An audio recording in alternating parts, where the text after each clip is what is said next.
तो ये क्या कह रहा है कि unlike many other vertebrates this duct is separate. Which duct? The duct which is coming out of the kidney, that is archinephric duct, is separate from the reproductive tract, and the proximal tubule of the nephron is also connected with the coelom. ये point आप समझिए. Proximal tubule, distal tubule, ये सब सुने हो? Yes sir. Yes sir. देखिए, एक nephron का स्ट्रक्चर एक पर कैसा होता है. दिस इज बाउमेन कैप्सूल और कैप्सूल ऑफ ग्लोमेरुलस. यहाँ पर कैपिलरीज है,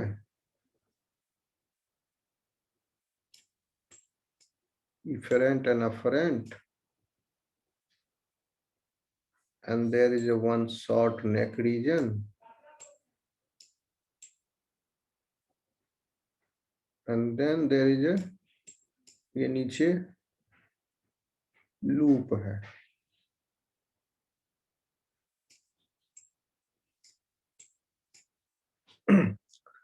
ये हो गया डिसेंडिंग लूप, असेंडिंग लूप, और ये पूरे को क्या बोलते हैं? Loop of Henle. Okay, so proximal tubule is this one,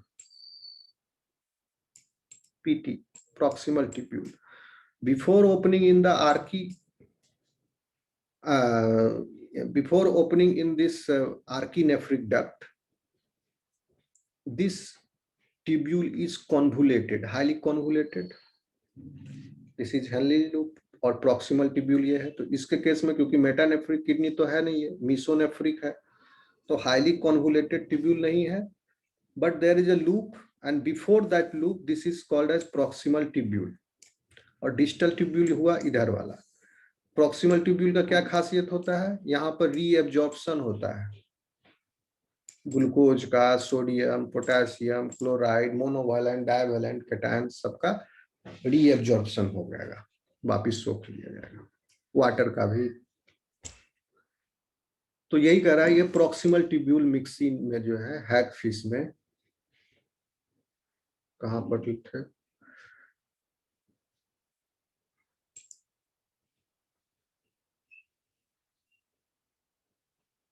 sir 10th point.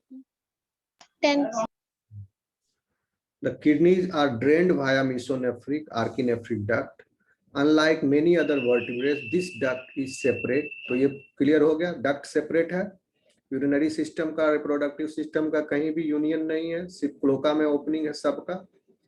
Digestive system का भी ओपनिंग है, रिप्रोडक्टिव सिस्टम का भी ओपनिंग है. Okay, and urinary system, excretory system का ओपनिंग है उसमें. तो किडनीज आर ड्रेन्ड बाय, ये हो गया. Unlike many other vertebrates, this duct is separate from reproductive duct, mesonephric duct, ये जो है,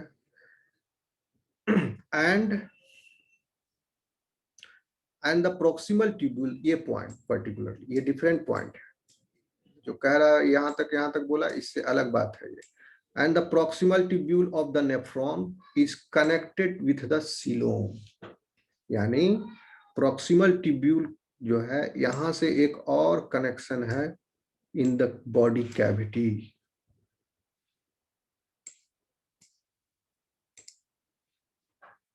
ठीक है. अब नाउ इट इज डिबेटेबल कि यूरिन जो है फॉर्मेशन हुआ, ये तो पास होगा, जाएगा आर्किनेफ्रिक डक्ट में. Why this is opening? ये बीच में यहाँ पर ओपनिंग क्यों दे दिया इन द प्रॉक्सिमल ट्यूब्यूल, क्यों है? So there is a debate. क्या रोल है इसका समझ में नहीं आया है, but it is hypothesized that its role is in lubricating. lubricating किसको lubricate करेगा? सीलोम को. सीलोम के अंदर फ्लूइड जो भरा होगा वो खाली थोड़ी रहेगा, पानी में रह रहा है आदमी बोल रहे दिस एनिमल. सो इसके बॉडी फ्लूइड, बॉडी कैविटी में भी फ्लूइड होगा, and that fluid should resemble its body fluid. इसीलिए प्राइमरी फिल्ट्रेट जो बॉमेन्स कैप्सूल में कलेक्ट हुआ, that primary filtrate before reabsorption और the addition of divalent cations into this, that primary filtrate is added in the coelomic cavity of the body, and that is providing the support for the coelom. But this is debatable and the research is going on. Okay, आगे बढ़ें. Yes, sir. Yes, sir. ठीक है, यही कह रहा है कि and the proximal tubule of the nephron is also connected with coelom. Next point is the single testicle or ovary has no transportation duct. Clear है, बहुत सिंपल बात है, कोई ओवी डक्ट नहीं है, गोनोडक्ट नहीं है. ह्यूमन में ओवी डक्ट का क्या नाम है? Fallopian tube. Fallopian tube. तो Yes, यहाँ sir. पर कोई भी फैलोपियन, देखिए ह्यूमन में oviduct is composed of two types, is differentiated into two portions. The anterior portion of this oviduct has developed into fallopian tube and posterior portion is developed into uterus. Uterus is basically oviduct only. One second.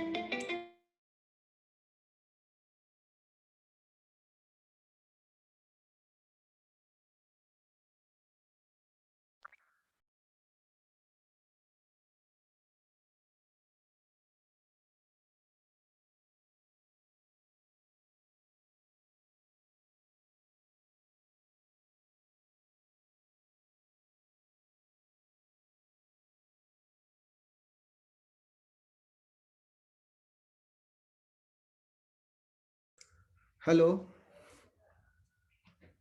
Hello, Yes, sir. Yes, sir. आवाज आ रही मेरी? Yes, Yes, sir. sir. ठीक है. Not much was known. कहाँ पर थे हम? हाँ, तो ह्यूमन में तो ये हायर एनिमल्स हैं, तो वहाँ ओविडक्ट आया भी, फिर उसमें और एडवांसमेंट हुआ, different region become different structure. यहाँ पर कंप्लीट एब्सेंस है. एम्फियोक्सिस में भी नहीं था.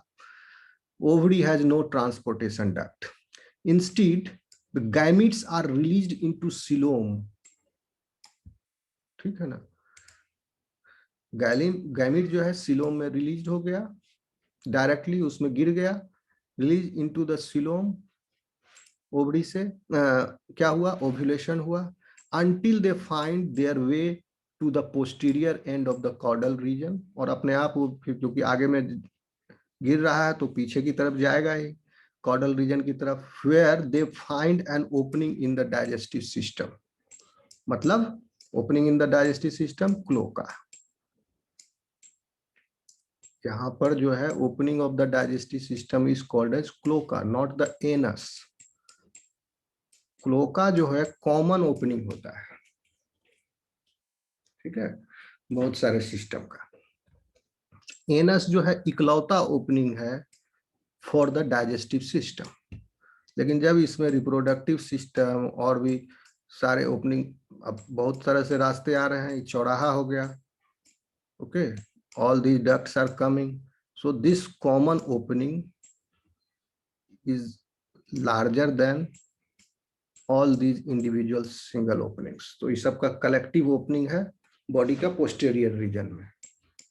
समझ में आया क्लोका और एनस का difference? Yes, sir. Yes, sir. Okay. Where they find the opening in the digestive system. ठीक है.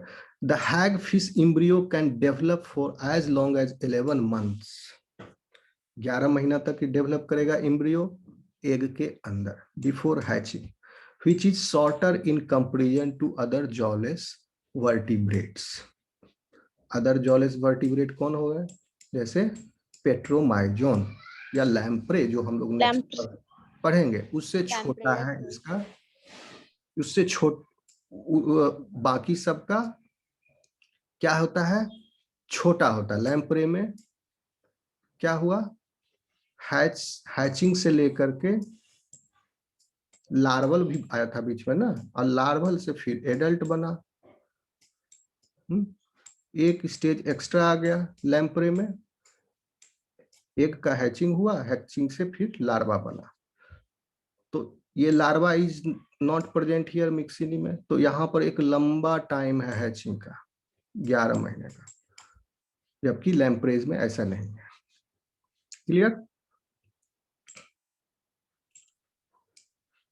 Not much was known about hagfish embryology. बार बार कह रहा है हम लोग को ज्यादा नहीं पता है हैगफिश एम्ब्रियोलॉजी के बारे में, until recently when husbandry advances,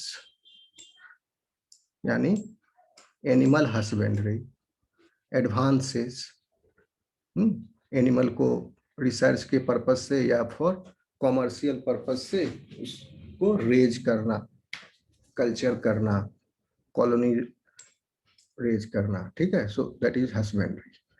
advances enabled considerable insight into groups evolutionary development। तो इसकी जरूरत है हस्बेंड्री, इसका डेवलप होना, जो कि नहीं है। New insight into the evolution of neural crest cells. Neural crest cell तो आएगा ही इसमें, ठीक है, क्योंकि न्यूरल ट्यूब का फॉर्मेशन हुआ है, क्योंकि ब्रेन और spinal cord central nervous system बना। तो सेंट्रल नर्वस सिस्टम कैसे बनता है, न्यूरल ट्यूब से ही।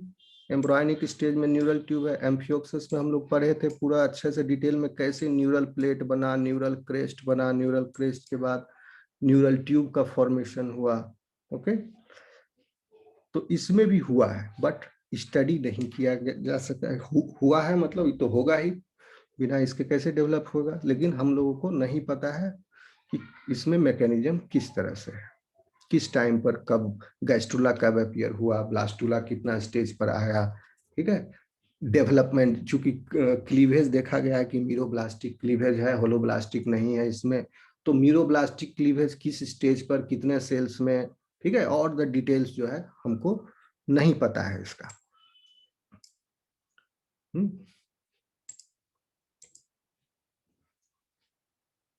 ठीक है। और सपोर्ट ऑफ कंसेंसस, यानी यह मत है वैज्ञानिकों का कि that all vertebrate share these sales.